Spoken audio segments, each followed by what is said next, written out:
Whoa, it's Wulzy.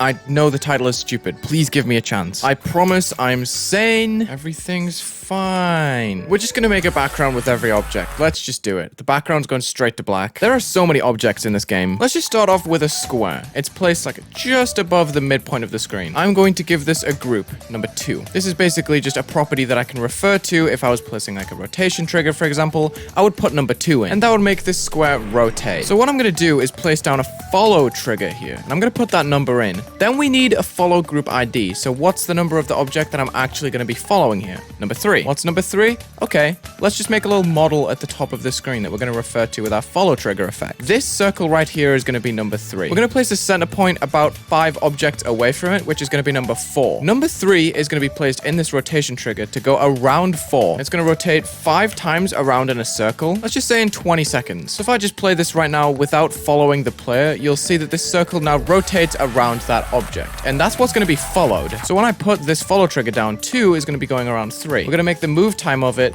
a lot longer. So now when I play, this square is moving, you can see. Now you might be concerned about the numbers at the top, the X mod and the Y mod. For example, if I put a 0.5, which is 50% on both of them, you'll see that the square moves a lot less around in a circle. So we can get more complex by adding more squares, for example, on group number 5, and then changing the mod so we have a full 100% for 5, for example. You'll see that these squares now have 2 layers to them. But first, let's expand our model here that the squares are going to follow, because that's just going to make it cooler. So you can see that this single rotation trigger is now providing the rotating force for these circles. But now, these are no longer uniquely identified. We have to give them unique groups on top of what they have. If we're going to have 4 different points for the squares to follow, we need 4 different groups available, which is going to involve editing this follow trigger. So now let's just change this to 5, as that was the first number we gave. It's going to do the exact same as what it was doing. But you'll notice if I change it to 6, it will start at a different point.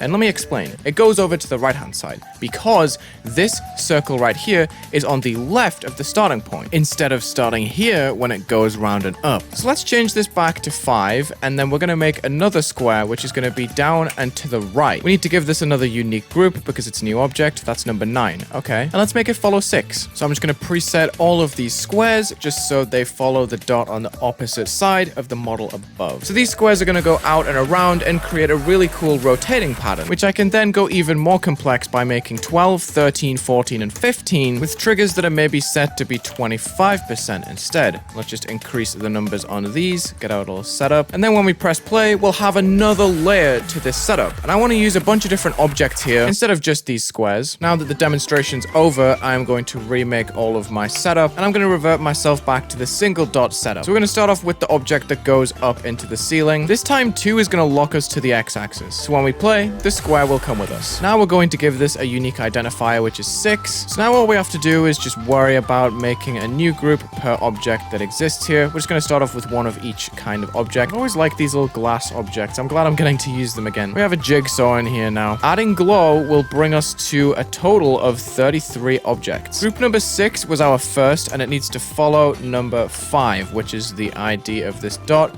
that we set up here. So let's just make the move time full and put it at the left side, and here goes our square. Nice. 33 is a great total number of objects to have, because if we keep decreasing the X mod and the Y mod by 0.03 for every single different group number we add, we're going to end up with 0.01, which is just a very slight movement. So after like 5 minutes of just copy pasting and decreasing the numbers, we are about to approach 0.01, which is our stopping point. There we go. So we now have a giant line of objects that just goes straight up. My immediate thoughts are this needs to be a lot faster. Whee! Okay, that's too fast. No. Let's go 10 times in a circle in 20 seconds. There we go. That seems just about right, in my opinion. What I'm going to do is scale each object up. And yeah, there's kind of a visibility issue going on. Let's make this totally invisible by going black. Not only black, but black blending. What that does is it makes it transparent as a color channel. So let's just start off with group number 6, our first object. We're going to make a little pulse here of red. When we go past, you'll see it kind of lights up.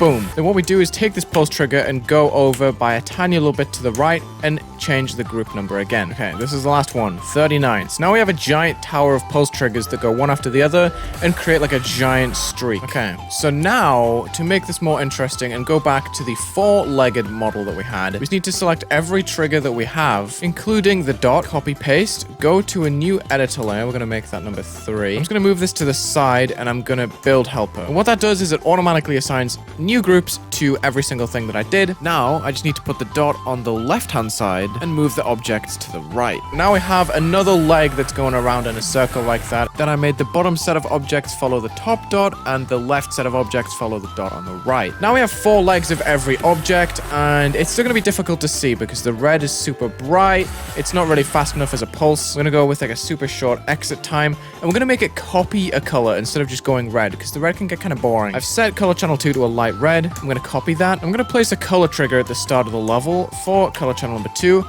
Pasting the color in, we're just going to make a little loop here that goes through every single color. The pulse triggers are just going to copy whatever color it is at the time it's shifting through this color wheel. So let's copy these pulse triggers over and over again like this. I think the opacity is just way too high. Okay, I see the problem.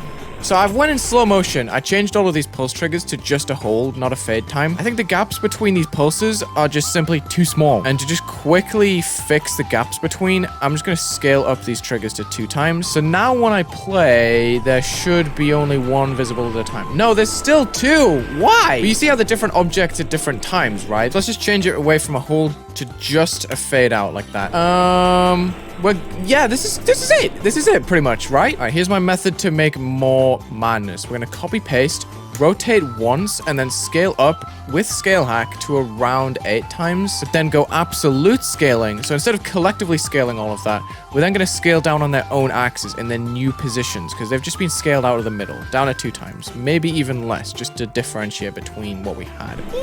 It's getting there. It is getting there. We just have to keep repeating that process a little bit. So let's just go to 12 times scale this time. I don't think I rotated, so let's just do that again and then go down. We'll go to like 0.9. Why not? Okay, that's another layer to it. That's cool. We're going up again to 16. Why not 0.5 this time? There we go. Now we have a bunch of these going on. That's crazy. That looks so cool. Let's take a look in normal mode just to see what we've got. It could do with a little bit more variation, but what we have is a pretty cool looking effect right here. I have an idea. Let's go with the left and the right dot, and let's take off 3 and give them 145. This can go backwards -40, so backwards but double. Ooh, it just creates like another layer to it. I really like it. This is something else we can do. Scale up our points so that they're further out, so then our effect makes the blocks move more. It's a little bit too much. Let's go down to 2 times. It's chaotic, dude. You can do so much with this. Okay, so what if I then copy paste and do like a giant version of this? Just absolute scaling every object up to like 11.7. Something huge, right? And then give it a group 146. And we can just make that less opaque. It's going to be pretty low opacity to pull this off, I think. But yeah, we can also rotate those on their own axis. So just 146. We can go for 20 and we can do like a -5. That's going to make all of the objects just kind of spin a little bit and just look at, yeah, there we go. That looks more dynamic. This is the final test. I'm making a copy. We're going to take all of these objects, all of the pulses. Oh God, this is going to be messy. All of the follow triggers, all of the pulse triggers, like literally everything. Copy pasted. We're going to move it a space across. Build helper. We can do a 45-degree rotation clockwise. Same for the points they're following. Wait, let me change the rotating group for these actually, so we can vary it up for this layer.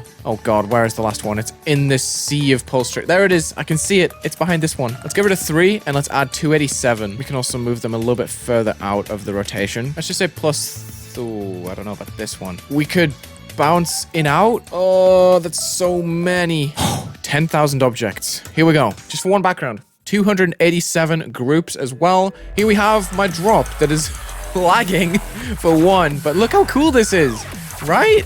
I really like that you can pause at any time and there's just like a bunch of different objects. It looks so goofy when you pause, but when you play, it looks so sick. Like the movement is just so nice. I wish I'd played with follow triggers more during this update, man. But yeah, that's pretty much all I have. With 2.2 coming out soon, this could be my last building video of 2.1. So thank you for watching me during this update. I hope you'll stick with me during 2.2. Jeez, have a good day.